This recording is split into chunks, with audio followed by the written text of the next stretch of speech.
wabarakatuh. Alhamdulillahirabbil alamin. Innal hamdalillah nahmaduhu wa nasta'inuhu wa nastaghfiruh wa na'udzu billahi min shururi anfusina wa min sayyiati a'malina. May yahdihillahu fala mudilla lahu wa may yudlil fala hadiya lahu. Asyhadu an la ilaha illallah wahdahu la syarika lah wa asyhadu anna Muhammadan abduhu wa rasuluh. Allahumma salli ala Muhammad wa ala ali Muhammad. Hadirin jamaah salat subuh yang dirahmati Allah, puji dan syukur marilah kita senantiasa panjatkan kehadirat Allah Subhanahu wa taala. Alhamdulillah atas segala limpahan rahmat dan karunia-Nya. Pada pagi hari ini kita alhamdulillah senantiasa diberikan kesehatan, diberikan kekuatan untuk senantiasa melaksanakan ibadah salat subuh berjamaah. Salawat beserta salam semoga dilimpahkan kepada junjungan kita Nabi Agung Nabi Muhammad sallallahu alaihi wasallam. Hadirin yang dirahmati Allah, alhamdulillah pada kesempatan hari ini kita sudah masuk, kalau tidak salah masuk ke tanggal 25 atau 26 Zulhijjah. Dan insyaallah ya sebentar lagi kurang lebih 2 pekan lagi kita akan masuk ke bulan Zulhijjah ya. Dan diperkirakan tanggal 6 Juni itu sudah masuk 10 Zulhijjah ya, atau nanti kita masuk ya kepada hari Idul Kurban atau Idul Adha. Mudah-mudahan kita semua diberikan kesehatan ya, diberikan usia yang panjang sehingga kita senantiasa dapat melaksanakan ibadah kepada Allah Subhanahu wa taala. Amin. Hadirin yang dirahmati Allah, pada kesempatan pagi hari ini saya akan melanjutkan hadis dari kitab Mukhtarul Ahadits pada pagi hari ini, yaitu hadis yang ke-475. Bismillahirrahmanirrahim.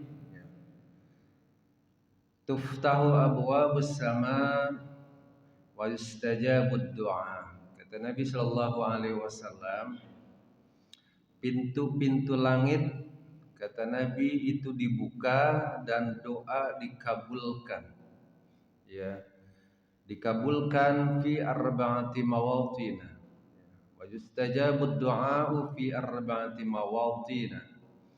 Dan doa dikabulkan kata Nabi dalam 4 keadaan. Jadi ini salah satu hadis yang menjelaskan tentang waktu-waktu yang mustajab atau waktu yang Allah akan kabulkan doa kita. Yang pertama kata Nabi, indal tiqa'is suhufi fi sabilillah. Yang pertama, salah satu waktu atau doa yang dikabulkan oleh Allah adalah doa dalam keadaan, kata Nabi, barisan-barisan bertemu atau pada saat ya terjadi pertempuran di jalan Allah. Ketika ya sedang melaksanakan ya terjadinya peperangan ya, dan ketika itu ya orang-orang berjuang di jalan Allah. Ini yang pertama. Yang kedua, wa inda nuzulil ghaib. Yang kedua adalah ketika terjadinya turun hujan. Jadi ketika turun hujan ini adalah salah satu waktu ya, salah satu saat ketika doa kita akan dikabulkan oleh Allah Subhanahu wa taala. Dan juga ada sunnah ya, ketika turun hujan kita juga membaca ya, dianjurkan oleh Nabi membaca Allahumma shayyiban nafi'ah ya. Jadi ketika kita turun hujan jangan lupa juga salah satu doa yang dianjurkan adalah Allahumma shayyiban nafi'ah. Ya Allah, turunkanlah hujan yang membawa kemanfaatan. Ya, jadi kalau anak-anak tuh kalau di sekolah salah satu doa yang biasanya ya harus dihafalkan itu salah satunya adalah doa ketika turun hujan ya. Biasanya anak-anak SD, SMP itu hafal ya. Yang kita yang ini kadang-kadang lupa itu hujan turun nggak baca doa. Ya, jadi kita juga senantiasa tentu ketika turun hujan kita baca Allahumma shayyiban nafi'ah. Ya Allah, turunkanlah hujan yang memberikan kemanfaatan. Jadi ketika setiap turun hujan baca doa tersebut.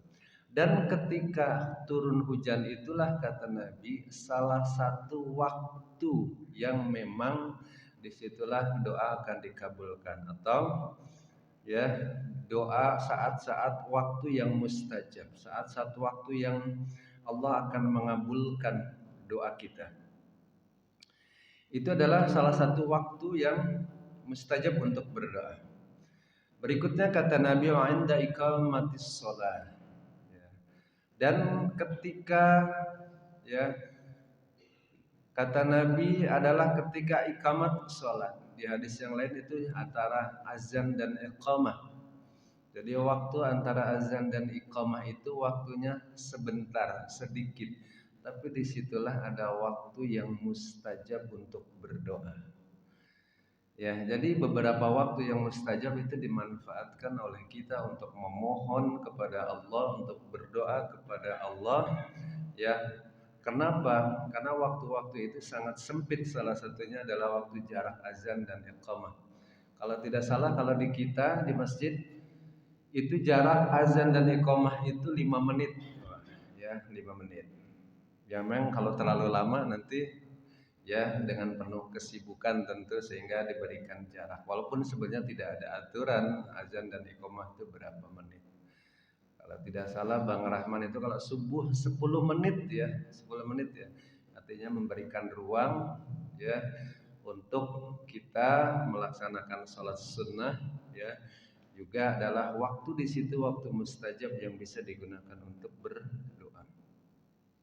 Yang berikutnya adalah wa inda ru'yatil Ka'bah ya, ketika melihat Ka'bah ini berbahagialah ya yang diberikan kesempatan untuk haji, untuk umrah. Di situ banyak ya waktu-waktu yang mustajab untuk berdoa. Dalam hadis yang lain ya banyak tentu waktu-waktu yang digambarkan oleh Nabi, dijelaskan oleh Nabi, waktu-waktu yang mustajab untuk berdoa. Misalkan didapatkan dalam hadis yang diriwayatkan oleh Imam Muslim ya. Hadis yang diriwayatkan juga oleh hadis riwayat Imam At-Tirmidzi, digambarkan oleh Nabi, qila ya Rasulullah ayyud du'a isma'u qal jawfal lailil akhiri wa duburus salawatil maktubah. Kata Nabi dalam hadis yang diriwayatkan oleh Imam At-Tirmidzi, ketika Rasulullah ditanya kapan doa yang paling didengar oleh Allah, kata Nabi beliau bersabda di akhir malam dan setelah sholat wajib. Ya, dalam surah Ad-Dariyat juga dijelaskan wabil ashari hum yastaghfirun. Surat Ad-Dariyat ayat 18. Ya, ketika waktu akhir malam mereka berdoa memohon ampunan. Jadi waktu-waktu sepertiga malam terakhir atau waktu-waktu sahur ya, biasanya kita waktu sahur itu menjelang subuh ya, antara jam 3 sampai sholat subuh itu waktu yang mustajab, waktu yang sebaiknya kita manfaatkan untuk berdoa kepada Allah Subhanahu wa taala. Dan berikutnya tadi yang dalam hadis riwayat Imam At-Tirmidzi adalah setelah sholat maktubah, setelah kita melaksanakan sholat wajib, ba'da sholat wajib kita di situ ada waktu yang mustajab, waktu-waktu yang doa kita akan dikabulkan oleh Allah Subhanahu wa taala. Sehingga memang sebaiknya ba'da sholat ya tidak lantas terburu-buru untuk meninggalkan tempat sholat ya. Sempatkan untuk berdoa, sempatkan untuk berzikir ya, sempatkan untuk memohon kepada Allah, untuk berdoa setiap habis sholat 5 waktu ya. Ini dimanfaatkan dengan sebaik-baiknya. Tentu kalau kita tidak banyak hafalan bacaan sholat ya berarti doanya ngikutin imam. Tapi kalau kita ada permohonan yang tentu kita juga sudah hafal bisa sendiri, memang tidak ada anjuran kita berdoa ngikutin imam. Imam kenapa seringkali bacanya dizaharkan, dikencangkan? Ini untuk juga bagi jamaah atau makmum yang belum hafal ya dengan bacaan-bacaan doa ya sehingga bisa mengikuti doanya imam. Tapi kalau sudah bisa doa sendiri, tentu bisa saja doa dilaksanakan sendiri tanpa harus bareng dengan imam ya. Karena doa pada dasarnya tentu permohonan kepada Allah yang disampaikan, yang dibacakan bisa saja berbeda-beda setiap orang. Tapi intinya adalah di situ ada waktu yang mustajab ya setelah sholat wajib. Hadirin dirahmati Allah, dari berikutnya juga ada hadis yang diriwayatkan oleh Imam Ahmad. Kata Nabi sallallahu alaihi wasallam, "Inna du'a la yuraddu bainal adzan wa iqamati fad'u." Kata Nabi, sesungguhnya doa tidak ditolak antara azan dan iqamah. Makanya kata Nabi, fad'u, maka usahakanlah kita berdoa kepada Allah antara azan dan iqamah. Jadi antara azan dan iqamah jangan malah ngobrol. Justru ada waktu di situ, waktu yang sangat baik untuk berdoa, maka berdoalah karena waktunya mustajab dan sebentar. Ya, sangat sedikit karena azan dan iqamah tentu waktunya tidak lama ya, hanya paling beberapa menit tersisa kita bisa melaksanakan sholat sunnah, masih ada sisa kita laksanakan, manfaatkan untuk berdoa. Dalam hadis yang diriwayatkan oleh Imam Muslim, ini hadisnya sahih, Nabi sallallahu alaihi wasallam juga menyampaikan salah satu waktu yang mustajab adalah ketika sujud. Kata Nabi, ya aqrabu ma yakunul 'abdu min rabbih wa huwa sajid. Paling dekatnya seorang hamba kepada Tuhannya ialah ketika ya seseorang itu ketika ia sedang sujud. Jadi ketika kita sujud tentu adalah waktu yang dekat seorang hamba ketika sujud dengan Tuhannya ya. Maka kata Nabi fa'aksir doa, maka perbanyaklah doa ketika sujud ya. Tetapi kalau jadi imam sujudnya ya tentu menyesuaikan dengan makmum. Jangan sampai pas sujud imamnya baca doa sendiri ya panjang, makmumnya bingung kenapa nih sujudnya kok lebih lama gitu ya.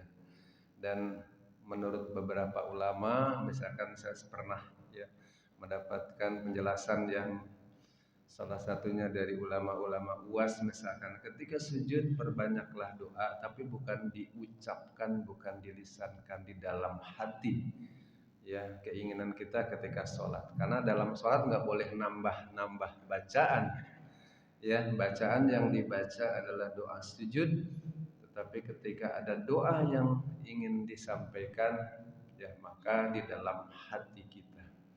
Tetapi ini sebaiknya tentu ketika sholat sendiri, baik ketika sholat wajib ataupun sholat sunnah. Ini rahmati Allah, tentu dalam beberapa hadis banyak sekali ya, ketika juga saya temukan di hadis yang sahih diuratkan oleh Imam Bukhari. Salah satunya adalah doa yang mustajab itu doa di hari Jumat, doa setelah khatam Al-Quran ya. Ini juga waktu yang mustajab. Ini beberapa hadis ditemukan, tapi pada kesempatan hari ini karena waktunya tentu terbatas, saya tidak bacakan hadisnya. Ya, ketika juga minum air zam-zam. Ya, ketika kita sering mendapatkan hadiah ya dari saudara-saudara kita yang pulang dari umroh, pulang dari haji, ketika minum air zam-zam itu juga disunahkan untuk berdoa. Ya, seringkali di botolnya itu juga ada doa ketika minum air zam-zam. Karena kata Nabi, ma'uz zam-zam lima syuribalah. Air zam-zam itu ya sesuai keinginan peminumnya. Artinya kita minum air zam-zam, kita berdoa sesuai dengan yang kita inginkan. Karena di situ ketika minum air zam-zam kata Nabi, ini hadis riwayat Ibnu Majah, di situ itu salah satu waktu yang baik untuk berdoa. Makanya ketika minum air Zam-Zam sebaiknya kita membaca doa. Ya, mudah-mudahan ya kita ketika mendapatkan hadiah air Zam-Zam atau apalagi yang diberikan kesempatan langsung ya minum air Zam-Zam ketika di Masjidil Haram atau mungkin di Mekah atau di Madinah, ya itu bisa berkali-kali minum, bisa berkali-kali berdoa. Dan banyak hadis-hadis yang menerangkan tentang waktu-waktu yang mustajab. Hadirin dirahmati Allah, kesimpulan hadis dari kitab Mukhtarul Ahadits nomor 475 bahwa Nabi menerangkan, menggambarkan kepada kita ada saat di mana pintu-pintu langit dibuka oleh Allah dan doa akan dikabulkan oleh Allah Subhanahu wa taala. Di hadis tersebut digambarkan oleh Nabi dalam 4 perkara. Di dalam hadis yang lain juga dijelaskan dalam ada waktu-waktu tertentu yang juga memang mustajab untuk berdoa. Di antaranya ketika berjuang di jalan Allah, ketika turun hujan, selain kita membaca Allahumma shayyiban nafi'an juga kita di situ ada waktu yang mustajab kita untuk berdoa kepada Allah dengan doa-doa yang lain. Ketika azan dan iqamah itu juga salah satu waktu yang mustajab. Ya, ketika melihat Ka'bah, kata Nabi ru'yatul Ka'bah, ketika melihat Ka'bah itu juga salah satu waktu yang dikabulkan oleh Allah atau waktu yang mustajab untuk berdoa kepada Allah Subhanahu wa taala. Hadirin rahmati Allah, mudah-mudahan hadis yang disampaikan tadi ya menjadikan kita untuk melaksanakan atau kita bisa memanfaatkan waktu-waktu yang dijelaskan oleh baginda Nabi Sallallahu Alaihi Wasallam untuk berdoa kepada Allah Subhanahu Wa Taala, memanfaatkan waktu-waktu yang memang mustajab untuk berdoa kepada Allah Subhanahu Wa Taala, baik dengan doa-doa yang ada di dalam Al-Quran, baik doa-doa yang ada di dalam hadis ataupun mungkin doa sesuai dengan bahasa yang kita kuasai, termasuk bahasa Indonesia. Tentu yang utama doa adalah doa yang ada di dalam Al-Quran, yang paling utama. Yang kedua adalah doa yang ada di dalam hadis Nabi Sallallahu Alaihi Wasallam. Demikian yang dapat saya sampaikan, mudah-mudahan ada manfaatnya. Wallahu a'lam bishawab. Marilah kita akhiri pertemuan pada kesempatan pagi hari ini dengan membaca doa kafaratul majlis. Bismillahirrahmanirrahim. Subhanakallahumma wa bihamdika asyhadu an la ilaha illa anta astaghfiruka wa atubu ilaik. Billahi taufiq wal hidayah. Wassalamualaikum warahmatullahi